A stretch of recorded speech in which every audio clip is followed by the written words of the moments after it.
बिस्मिल्लाहिर्रहमानिर्रहीम। अस्सलामु अलैकुम। दीनी मिसाल में खुश आमदीद करता हूँ। आज की मेरी इस वीडियो का मौजू है हैज़ के मसाइल। दो मसाइल हैं। पहला मसला ये है कि नफास के खून में अगर खलल हो तो औरत कब पाक तसव्वुर होगी, और दूसरा मसला ये है कि नफास का खून अगर आदत के मुताबिक 10-15 दिन के बाद बंद हो जाए तो औरत के पाक होने का क्या हुक्म है। तो चलिए नाज़रीन, चलते हैं दोनों मसलों के जवाबात की जानिब। नाज़रीन, ये मेरी किताब का हवाला है ख़वातीन के मसाइल और उनका हल। इसके मुरत्तब तहकीक हैं मौलाना मुफ्ती सनाउल्लाह महमूद साहब। इसका सफ़ा नंबर है 322।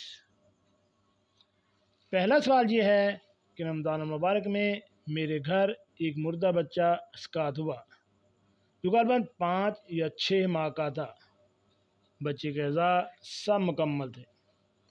अब कैफियत नफास की ये है कि तीसरे या चौथे रोज़ कदरे थोड़ा जर्द या मट्टी के से रंग का पानी बजाय नफास के खारिज होता है।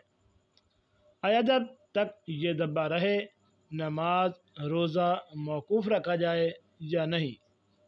तो नाज़रीन, इस सूरत में शरई हुक्म ये है कि अगर नफास के दिनों की पहले से कोई आदत ना हो तो 40 दिन तक नफास का हुक्म जारी रहेगा और इसमें नमाज रोज़ा कुछ ना होगा।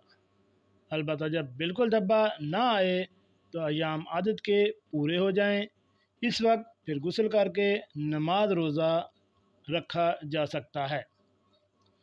दूसरा मसला ये है कि एक औरत के नफास की ये आदत है कि बच्चा पैदा होने के बाद 10-15 दिन में खून बंद हो जाता है और इसको हमेशा यही आदत है।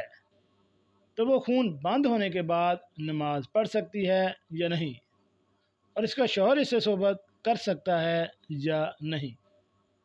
तो नाज़रीन, सवाल का जवाब ये है कि अगर इसकी नफास में यही आदत है तो खून बंद होने के बाद गुस्ल करके नमाज पढ़ना रोज़ा रखना इस पर फ़र्ज़ हो जाता है और इसका शौहर भी इससे हम बिस्तरी कर सकता है, यानी हम बिस्तरी करना दुरुस्त है।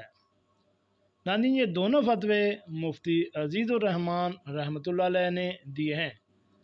अगर आपको इन दोनों मसलों के मुताल्लिक़ किसी भी किस्म का कोई इबाहम है तो आप हमें कमेंट्स बॉक्स में कमेंट्स कर सकते हैं।